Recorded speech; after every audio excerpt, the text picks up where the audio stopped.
thinking about it, looking at it. Is it gonna do it? Yes. Come on, Nick, you can do it. You can do it.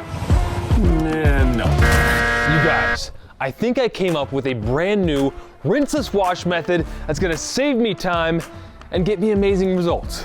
It's Nick. It is Nick at Night. And you might be thinking, a rinseless wash method, a new method? What are you thinking, Nick? What's going on? Well, what's beautiful about this is, I don't know if it's new. I don't know if I'm gonna do a good job, but I've got a keg sprayer here and I've got a plan. The plan is going to unfold with Yvan Lacroix there on my shoulder, as if we're in the DIY Detail studio. I want Yvan to critique my method. I want him to critique my efficiency. I want to hear it all, Yvan Lacroix. So I'm gonna go ahead and explain this method. We're losing sunlight, so I gotta work fast, but the rinsing rinseless method is here. And who invented it? You heard it here first. So before we get started, I want to show you the front bumper. It is littered with bug guts, but if we do look at the glass, I'm not gonna lie, it's just dusty. This is just a dusty vehicle. And that's the perfect candidate for my rinsing rinseless wash technique. This is something you would do every week. If it had been 3 weeks and you'd driven through mud, folks, I suggest a foam rinse foam or a chemical rinse chemical. Get the garden hose out, get the pressure washer. But here's how my method works. I have a keg sprayer here, right? And the beauty of the keg sprayer is it has pressure, right? I used an inflator to get this to about 90 PSI. I've got 3 gallons of distilled water in here with my rinseless wash. You don't need distilled water, I just happen to have it from a previous video. And the first thing I wanna do is simply get the rinseless wash on the surface. So, I'm gonna start doing that. I'm gonna shut the heck up, and I'm gonna let Yvan Lacroix kind of share his thoughts of what I'm doing as I go. But real quick, first step, get the rinseless on, emulsify everything, give it a little dwell time, and then kind of spray it off like it's a pressure washer, right? Using the PSI here, and then hopefully, because rinseless wash doesn't need a drying aid, we can just go ahead and dry the vehicle. Again, I promised I would shut up for this one, so Yvan can go ahead and critique or share his thoughts. Lacroix, the floor is yours. Well, first thing, look at that bottom of front bumper there. There's the little peaks, and now Nick is gonna rinse the evidence off there, but the last time you washed, you did like motions that left little peaks there. Now, at this point, you're putting way too much rinseless on the surface. It's nice to have the keg, it's a fun tool, but you just want to get enough on there to emulsify and break down the dirt. Right now, it looks like you've got a pressure washer, and I know you recently bought a pressure washer. It might have been better to use that. Nonetheless, no, we want to get the rinseless on the surface, but maybe reducing the pressure, changing the tip, and moving a little faster would get that rinseless on the surface, because that keg isn't illimited, or the keg doesn't. The keg has a limit as to how much liquid you have in it. So the other thing with the keg is you've got the nice curly Q hose there. Try to unravel it a little bit. You've got it all tied up in knots, meaning you're having to carry that keg around from one end to the other of the vehicle, whereas that hose, once it's unraveled, is long enough that you can set it in the front, in the middle, or the back in the middle, and just go from one end to the other without having to worry about the keg. Again, this stage, typically when we say chemical rinse chemical, is just to get the chemical on the surface. And it looks like you're trying to use it as a pressure washer at this point, which is fine, it's fun, but look how much moisture you have on the ground. Now, one of the attributes of rinseless is reducing the amount of water you're using. This doesn't look like it's that case. And yes, I'm having to look down to look at the video. So the astute observer will notice a Lacroix special here. I put a rinseless wash bucket on both sides of the vehicle to maximize efficiency. So as I move around the vehicle, the goal here is, yeah, I'll have the one sponge, but I can move toward the bucket. I'm never having to go and get my bucket again. What did this cost me? Well, I've got about 3 gallons of water in here, so that's 3 capfuls of rinseless wash, 1.5 ounces of hyper concentrated product. So that's 1.5 ounces here, 1.5 ounces there. So I'm at 3 ounces of rinseless wash, plus because of the 3 gallons of distilled water in there, I'm at 3 capfuls, so another 1.5 ounces. So I might be doing my math wrong, but 4.5 ounces of rinseless wash for this whole process. I'll probably have a lot left in the keg sprayer, but I did put a lot in there just in case. And that's my first dwell. So after this, I'm gonna go ahead and do the wheels really quick with a rinseless wash on the surface there, just to get that done and maximize my dwell time. I'm out of direct sunlight, it's nighttime. Of course, this is Nick at Night. So again, while there's dwell time going on, while these beads are encapsulating the dirt on the surface, while they're emulsifying that grit, while I'm allowing the rinseless wash to do what it needs to do without me involved, I'm gonna work on these wheels. This is a quick and easy method, okay, everybody? I've got my wheel and body brush from DIY Detail rinseless wash on the surface. All I'm doing, and I'm not super worried about it, I'm doing one of these numbers. Now, if you wanted to call me a hack and you wanted to see me rinse this one more time, I'd be okay with that. So taking the keg sprayer and rinsing it, and I probably would have felt better about this. This is a 2017 Subaru, it's mine, I'm not super worried about it.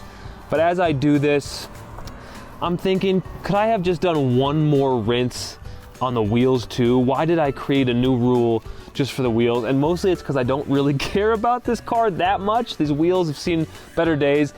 But after doing this once, I think I'm gonna go ahead and spray down the rest of them as that second step on the wheels, and then be done with those and get to the paint. Good idea.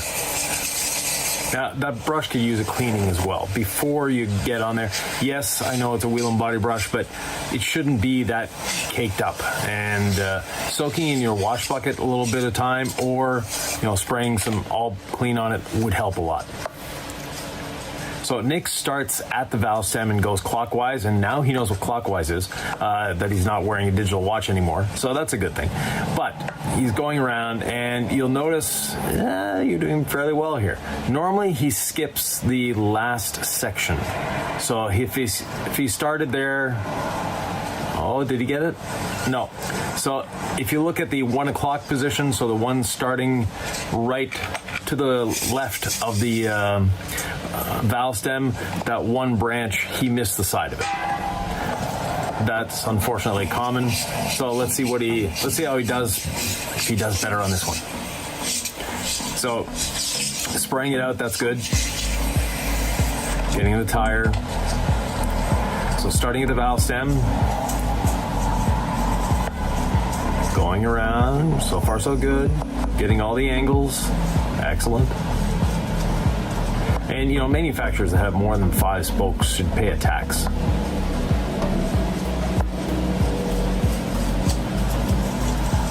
Very good. Got the whole thing this time.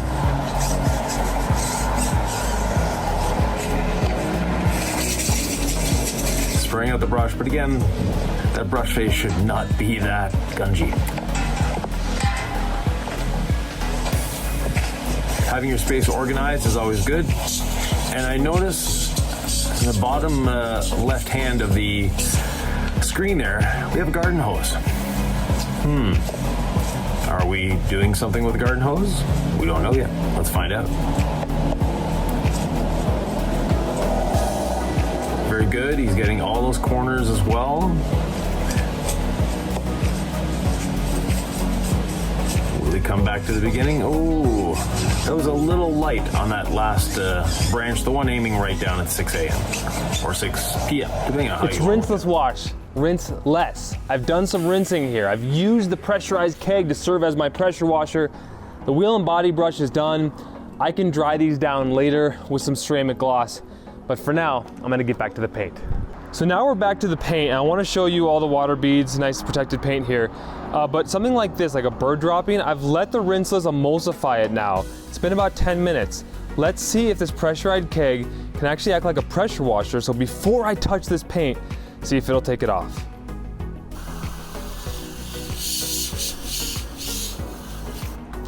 And that, ladies and gentlemen, is the whole idea. So I'm gonna shut up, but no, I'm using the pressure washer to get into seams and kind of treat this like my final rinse before I do my rinse less. Remember, rinse less does not need to be rinsed off at the end. It's its own drying aid. And just watch and see what I do.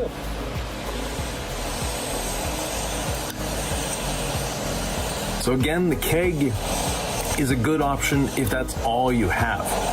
But even though Nick is putting a lot of material on the surface here, it's not quite enough to rinse away what was there.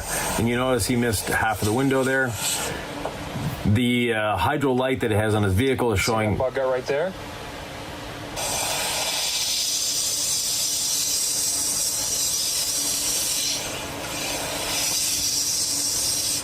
I see a little bit left. I'll just get that off with either my Legacy sponge or my decon towel. So the keg is sounding rather empty already. We'll see if he makes it to the end. But as I was saying, the whole idea of a chemical rinse chemical is to rinse it away. And yes, you're using the pressure of the keg, but when you have a low volume sprayer like the keg, you need to make sure to be very methodical and get everywhere. So Nick could actually be a little further from the car, get a wider spray pattern, or use, the 25 or 40 degree tip on there. Yeah, he's got the 50. No, he might have the 25 there. Anyways, sort of hard to tell. But you'll notice he sort of misses a few spots here and there when rinsing. So not a concern. The vehicle wasn't that dirty, just seemed to have a lot of pollen on it. But again, that garden hose that is just by the keg there might have been a better choice at this point in time.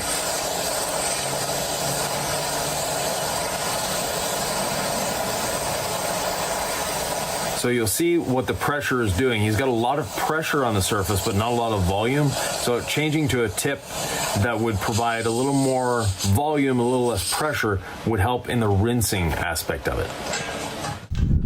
It's making great work of these bug guts. Yeah, allowing the rinseless to emulsify and break them down before rinsing off is always a good idea. That's why I always, in the summer, do the front of the vehicle last. So it'll be one of the first areas that I spray, but one of the last areas that I rinse off. That way the chemical has a lot of time to emulsify and break down that dirt.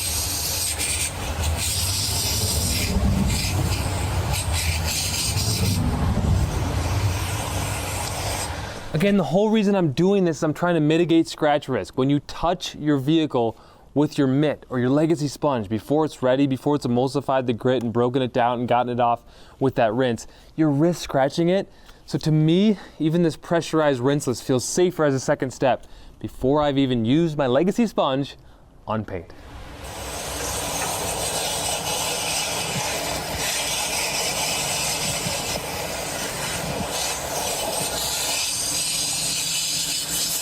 So Nick's going after bugs again. So he's doing a good job of flushing out the corners, things like that. But you'll notice he missed a whole stripe there on the door. And at this point, that was just wasting product. Sorry, but you could have stopped spraying. It's not like a pressure washer where you have to keep that thing up. You're not going to have a startup slow down from the pressure washer.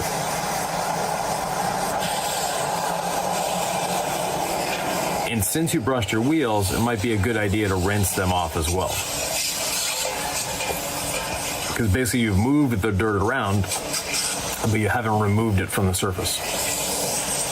So you've taken it off in terms it's not attached to the dirt surface anymore. Most of the bug gut's gone here. Most of the bug gut's gone on the side mirrors. Right now I'm just gonna focus on rinseless washing, one side of the sponge for one section, another side of the sponge for my next section. I redunk and I move on. Amazing technology, and then it's ready to dry. So having a bucket on either side of the car, if you're in a shop environment, is great. In Nick's environment here, maybe not the best solution. He could have just carried the bucket to the other side. But it is nonetheless a good efficiency hack or tip. Opening the door allows him to reach further along the roof, so that's a good thing. Now you'll notice he completely missed the A-pillar and the hoop over the driver's door. With the door open, not the best time to get there anyways. We'll see when he closes the door if he does those. Oh no, going to the glass, but missing the hoop. Come on, Nick. Same there. So A-pillar and the hoop that goes over, or the roof support, whatever you want to call it, it's been missed at this point. Now he might get back to it. Nick isn't always known for being the most methodical. So now we're going after the trunk. Oh, we got part of the way up the C-pillar there.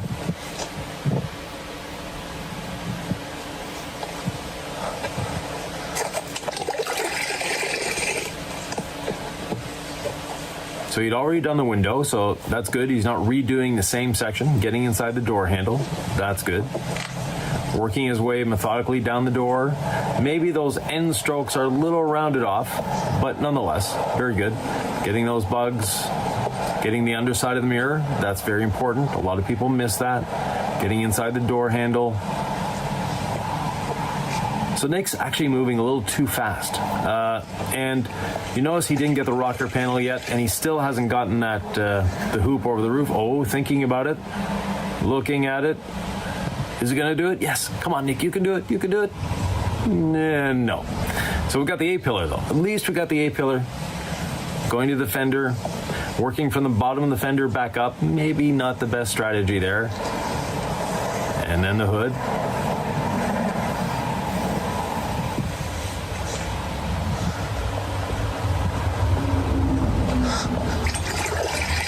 Dunking in the second bucket. That's good. And opening the door, so we're back on the roof. Does he do the A-pillar and the roof hoop on this side? And what do we call that? I call it the roof hoop. I don't have a real term for it. I don't know what the official term is, so if someone could clue us in on that, that would be great.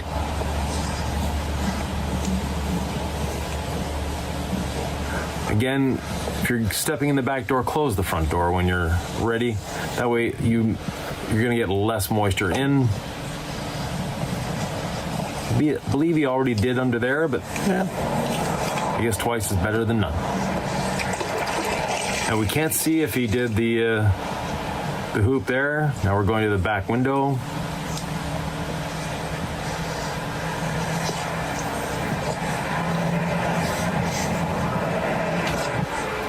So while we can't see Nick here, take a closer look at that front bumper. So the lip right at the bottom, the silver colored one, you'll notice there's little triangles in it. And that is from where the last time Nick washed the vehicle, sort of missed those. So when you're washing, one thing that you want to do is step back. Here's my logic if Yvan hasn't said anything yet. I'm trying to do the same thing on this side that I did on the other side. Which is a good thing. Having a method, being methodical is good. Redunking my legacy sponge after every section. I can tell where I've washed and where I haven't based on the beading. That's the beauty of Rinseless Wash. And maybe Yvan picked up on it, but I'm saving this front bumper for last. Flipping sides from here to here. Saving the front bumper for last. Trying to leverage the dwell time with those bug guts. Whatever's left behind. I've pretty much washed everything except for the rear and the front. I've done all the windows, the uppers, the roof. I'm just gonna hit the rear hatch real quick, then I'll come back and do the front. It's not happening right now because it's so dark out and not bright at all. But if your Rinseless dried up on you, you could just spray a little bit more Rinseless for that final step before the contact wash. Very true. So I was saying, back away from the vehicle. And like I said, I just went up to here before. So I'm gonna quickly remember that half of this is the black side, and then I'll do the other half with the red.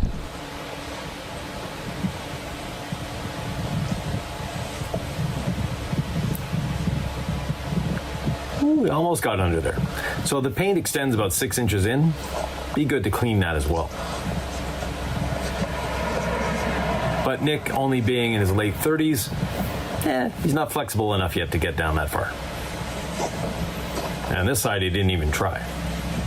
Let's see if he goes back in. Oh, almost. Not even that dirty. So now it's all washed. All I have left to do is dry. Drying blanket. Very soon on the houseofrags.com and DIYdetail.com, you'll be able to find the DIY Detail drying blanket back in stock. I love the Diva Towel by Thor. We've been selling it on DIY Detail's website. But new and improved drying blanket, amazing packaging, excited to show it off for you. Will be available on thehouseofrags.com very soon, but it's not available just yet, I don't think, as of the time of this airing. I literally could do this. Rinseless Wash is its own drying aid, and I'm that quickly done. But you know what I just remembered? And Yvan's gonna point this out. I haven't washed the front bumper yet, so stand by. Yeah, he completely missed that. And still hasn't done that hoop over the side windows there. And at this point, Nick's in a rush, and you'll notice he missed that fog light completely. Now, is he going to get those little triangles that he missed last time at the bottom of that lip? Let's see.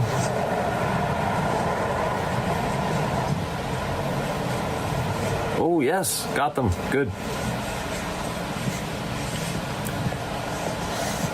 Put the fog light on the passenger side. He didn't touch. Oh, we have another chance.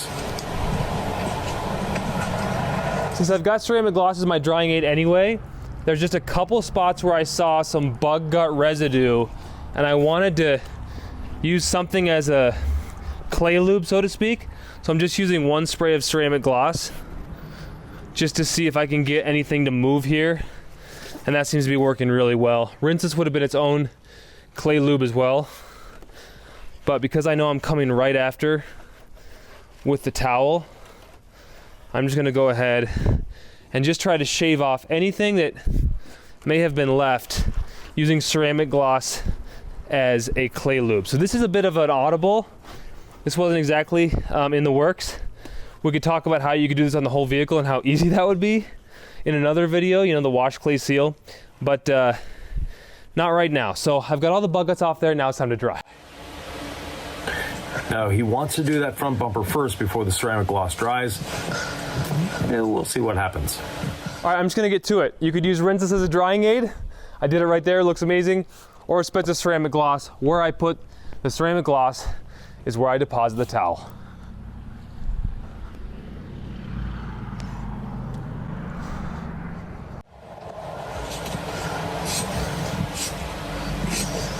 Good strategy, spraying it on so you don't have to carry the bottle with you. That's good.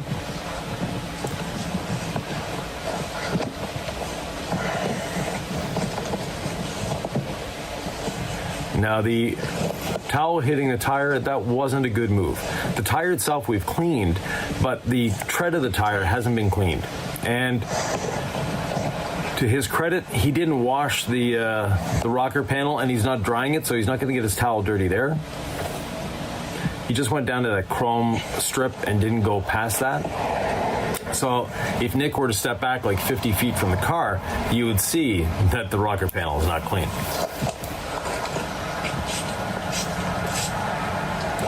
So letting ceramic gloss dry on that front bumper, maybe not the best of plans. And if someone wants to sponsor Nick for a gym membership, now might be a good time. He seems very out of breath. I don't know if he's, playing up that ASMR thing he was trying to do with the towel, but yeah. Start working out, Nick. Wash your car more often. Do something. Go for a walk. But you're out of breath from drying a car. It's not normal.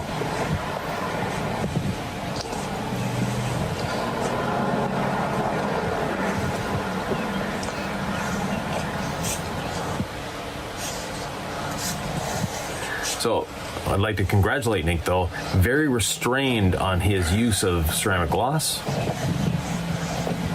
Normally, or a year ago or 2 years ago, he would have used half a bottle on this car. So doing well on that one.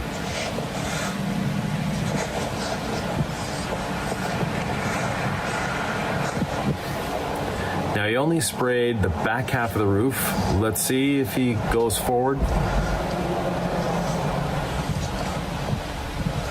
He's picked the bottle back up. That's good. Very good, Nick. But definitely out of breath.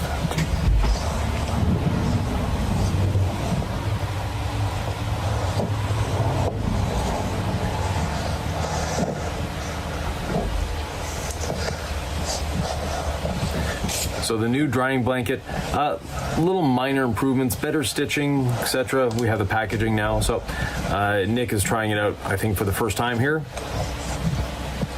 Hopefully he'll give his impressions after this, but nonetheless, we always like to improve things just a little bit, as much as we can. And you'll notice that front lip, it's now missing the little triangles that were there in the beginning, so that's a good thing. And Nick is getting even more out of breath.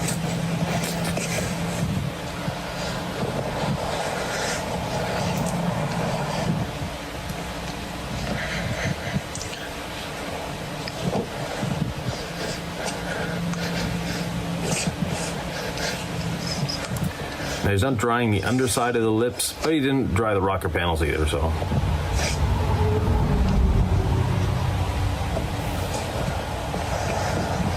It's looking shiny. Does he have drip catchers for the mirrors? It's one of his favorite towels. He should have some there.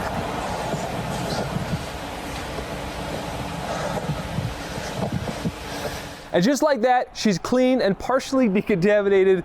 This is the rinsing rinseless method. No hose needed. Amazing results. If you had faith in your cleaning process, you could use your drying blanket on your wheel faces with some ceramic gloss, or you could just take a shop towel, which is probably what I'm gonna do, because I don't quite know if this has been beta tested, my entire rinsing rinseless system. I'm probably gonna grab a shop towel, do some ceramic gloss on the wheels, maybe apply tire lotion from DIY Detail, maybe not. There's no maybes about this result though. I'm gonna walk you around the car. Yvan, thank you for your time, sir. And as I walk around the car, I'll give you time to share some final thoughts of your own.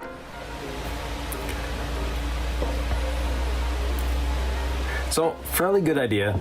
A little bit overuse of the keg, but I know Nick likes to play with the keg, so that's a good thing. He needs to replace that fog light there. But he cleaned that one. It's the other one that he didn't wash. Looking good. Do we have drips from the mirrors? Let's take a look. So there's a few drips starting there, so not a good idea.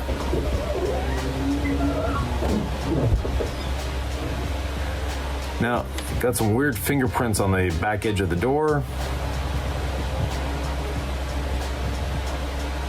Back bumper's looking good. Back of the trunk. Nice shine on the car. It's got C6 hydro light on there, so it's held up very well. I think it's been over a year since he did that.